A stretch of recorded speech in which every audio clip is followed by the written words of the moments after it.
बिस्मिल्लाहिर्रहमानिर्रहीम। खातिन हज़रात, मैं हूँ अख्तर अब्बास और आप सबको मेरा अस्सलाम वालेकुम। बच्चियों के मामले में हम सब बड़े मोहब्बत से सोचते हैं, शादियाँ हों, मंगनियाँ हों, खूब पैसा खर्च होता है। कुछ गलतियाँ ऐसी हैं जिनके बारे में पहले मैं बात कर चुका हूँ कि बच्चियाँ मंगनी के बाद ये गलतियाँ ना करें। लेकिन दो तीन चीज़ें ऐसी हैं जो पिछले चंद हफ्तों में मेरे सामने आई और मैंने सोचा कि ये इतनी कीमती बातें हैं कि जो बेटियों को ज़रूर समझानी चाहिए।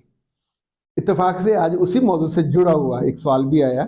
ये महविश का है। वो कहती हैं कि सर, मेरे मंगेतर ने पहली ही रात मुझको इग्नोर किया। अब आप सोचिए कि मंगनी के बाद वो भी घर पहुंचे होंगे और आपने ठका के फ़ोन उसको दे मारा, तो चाहती ये है कि वो सारी रात आपसे फ़ोन करे। नामुनासिब है, बहुत नामुनासिब है। जब आप ये करोगे तो लड़का आपको इग्नोर करेगा, या लड़का चूंकि माँ उसका आदी नहीं है तो वो अपने लिहाज से चलेगा। लंबी कॉल्स तब होती हैं जब दोस्ती हो पहले से। अब ये कोई मामूल का रिश्ता हुआ तो इसमें ऐसा करने वाली लड़कियां अपनी रिस्पेक्ट कम करती हैं। लड़का तंग आके अपने घर वालों को बताएगा कि आज ही मंगनी हुई है, इसने अभी से तंग करना शुरू कर दिया। कभी किसी रिश्ते में अगले के सर पे सवार ना हो, ये पहला यानी एक गुर आपको बता रहा हूं। जब भी आप अपने दिल के हाथों मजबूर होकर अगले बंदे पे बार बार दस्तक देंगे, उसके दिल पे भी और मोबाइल पे भी, और वो नहीं चाह रहा होगा, यानी या तो पहले कोई लाइजान बना हो, तो इतनी थोड़ी दिली मत बनिए। और इतना से पंजाबी में कहते हैं थोड़ा हुआ भी नहीं होना चाहिए। भाई मंगनी हुई है, शादी भी हो जाएगी, बातें भी हो जाएंगी। अगला जुमला उसने लिखा है महविश ने कि सर, ये अगले दिन भी उसने मुझे इग्नोर किया और जो मैंने मैसेज किया तो उसने 5 घंटे के बाद जवाब दिया। ये लड़कियों का बहुत बड़ा मसला है। ये खुद वेली होती हैं। माइंड कीजिएगा, मैं ये नहीं कह रहा माफ कीजिएगा, माइंड कीजिएगा कि आप टक टक टक अब सोचते हैं अगला बंदा फौरन जवाब दे। लड़की हो तो जवाब दे देगी, लड़का ये नहीं कर सकता। यानी मैं अपनी में आपको मिसाल देता हूँ, समटाइम में कई कई घंटे मैसेज नहीं देखता। अब अगला बंदा अगर ये सोच के बैठा हो कि मुझे तो काम ही कोई नहीं है और मैं बैठा हर लम्हे उसी को देख रहा हूँ। दिन में जो वर्किंग आवर्स होते हैं हर मर्द के, चाहे वो जॉब कर रहा हो, अपना बिजनेस कर रहा हो या पढ़ रहा हो, बहुत कम होते हैं जो जिंदगी में जिन्हें कोई काम नहीं होता वो फटाफट आपको जवाब देते। तीसरी बात, वो लड़कियां जो बहुत जल्दी रूठ जाती हैं या रूठने की अदाकारी करती हैं, वो आमतौर पे दिल से उतर जाती है। सो ये काम तीनों नहीं करने। एक, मंगनी के फौरन बाद फटाफट ठकाठक फ़ोन नहीं करना शुरू करना। दूसरा, मैसेज करके अगले बंदे से ये तवक्को नहीं करनी कि वो आपको अगले ही लम्हे आपको जवाब दे। तीसरी बात, जब आप रूठते हैं तो लाजमी नहीं है, चूंकि रूठना और मनना ये भी मोहब्बत का इजहार या इकरार होता है, पर अगला बंदा इसका आदी नहीं है। लड़के कहाँ मनाते हैं, यानी लड़कियां रूठती हैं और आपस में बहन भाइयों में फिर बाज़ दफ़ा उन्हें पता भी नहीं होता, खुद ही मन जाती हैं। पर मोहब्बत के मामले में अगर दोनों एक जैसी फीलिंग नहीं रखते या एक थोड़ी ज़्यादा नहीं रखता तो वो मनाएगा। शादी के बाद होता है कि जो ज़्यादा प्यार करता है या ज़्यादा समझदार होता है वो मनाता है। तो मंगनी के बाद तो ये समझदारी हम तवक्को भी नहीं करते। जो बच्चियां बहुत बात बात पे रूठती हैं, फ़ोन क्यों नहीं किया, उठाया क्यों नहीं, ये क्यों नहीं किया, वो क्यों नहीं किया, तुम किससे बातें कर रहे थे, तुम सारी रात उस पर लगे रहे मोबाइल पे। समटाइम ये होता है कि इंसान फेसबुक देखता हुआ सो जाता है। अब वो तो आन है कि आप, दूसरा बंदा क्या समझेगा कि ये तो सारी रात पता नहीं किससे बातें। जो बदगुमानी है ये चौथी बात है। बदगुमानी मंगनी के बाद नहीं पालनी, बात बात पे। पांचवी बात, 5 बातें याद रखनी है। पांचवी बात यह है कि रिश्ता होने के बाद वो आपका गुलाम नहीं हो गया, वो उसके सारे औकात, उसकी सारी फीलिंग, उसके सारे काम काज अब सिर्फ आपके गिर्द घूमने लगेंगे, तो ऐसा नहीं होता। हाँ, कोई ड्रामा राइटर जो जितनी खवातीन डाइजेस्टों वाली हैं ये कर सकती हैं। ये तो बिठा के आपको पूरी दुनिया घुमा सकती हैं।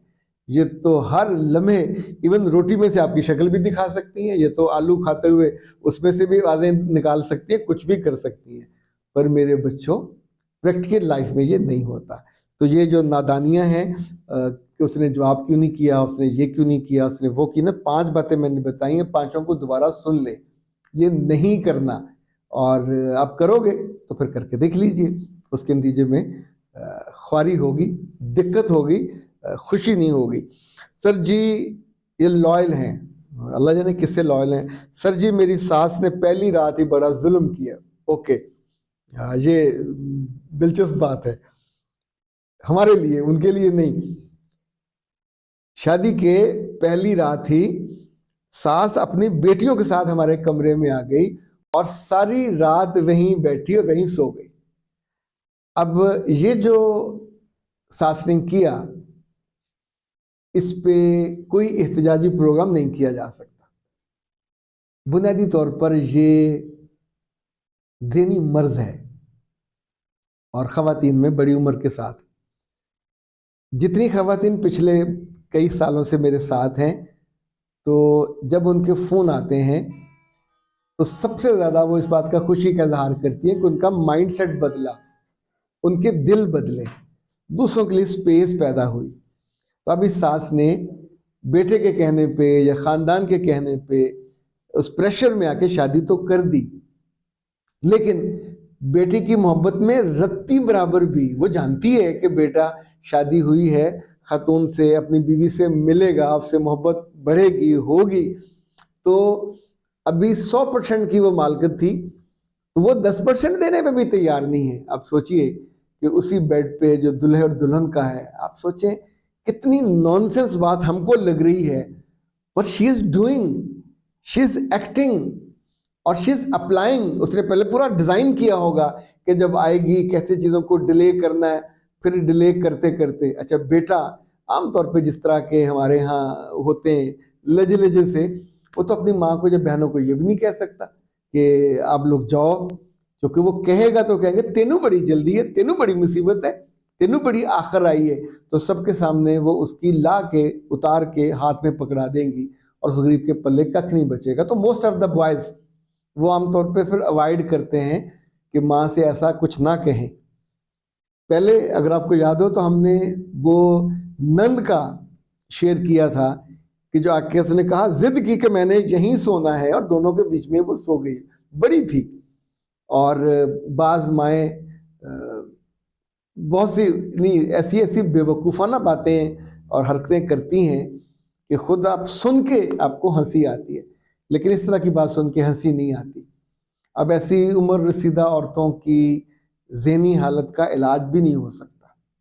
ज़्यादा अफसोस ये है कि उसकी बेटियां वो मैट्रिक की हों, इंटर की हों या बीए की हों, जिस उम्र की भी हों, वो तो जानती हैं कि उनकी माँ उनके साथ मिलके ये जुल्म कर रही है। सारी उम्र नहीं कर सकेगी, पर उसने अपने बेटे और बहू की पहली जिंदगी की सबसे खूबसूरत रात को बर्बाद कर दिया। इतना ही शौक था तो उससे पहले जितने दिन थे बेटा उन्हीं के पास था, रोज सोती रहती, गोद में सर रख के दबाती भी रहती, सर को तेल भी लगाती रहती, जो शौक थे पूरे कर लेते। लेकिन ये तो मुनासिब नहीं है। कभी आपके दाएं बाएं आपके अजीजों में से, बहनों में से कुछ ऐसी हरकतें ज़रूर करती हैं। एबनॉर्मल लोग हमारी ही ज़िंदगियों में होते हैं, तो एबनॉर्मल लोगों से कभी कभी दिल बड़ा करके ज़रूर बात करनी चाहिए। अगर वो खातून मुझे सुन रही हैं तो मैं आपसे ये कहूँगा कि आपसे बड़ी नादान कोई नहीं है। आप अपने बेटे के दिल में और बहू के दिल में मोहब्बत से मौत तक जिंदा रह सकती हो। जबर से, बदतमीजी से, नादानी से या ऐसी हमाकतों से आप उसके दिल में जिंदा नहीं रह सकते। वो जो ही उन्हें वक्त मिलेगा तो वो दोनों पंछियों की तरह आपकी ज़िंदगी से उड़ जाएंगे। फिर क्या करेंगे? अपनी ज़ात की, दिल की, रिश्ते की मोहब्बत को उसका पौधा लगाते हैं, जड़ें थोड़ी काट देते हैं। अख्तर अब्बास को इजाज़त दीजिए। अस्सलाम वालेकुम।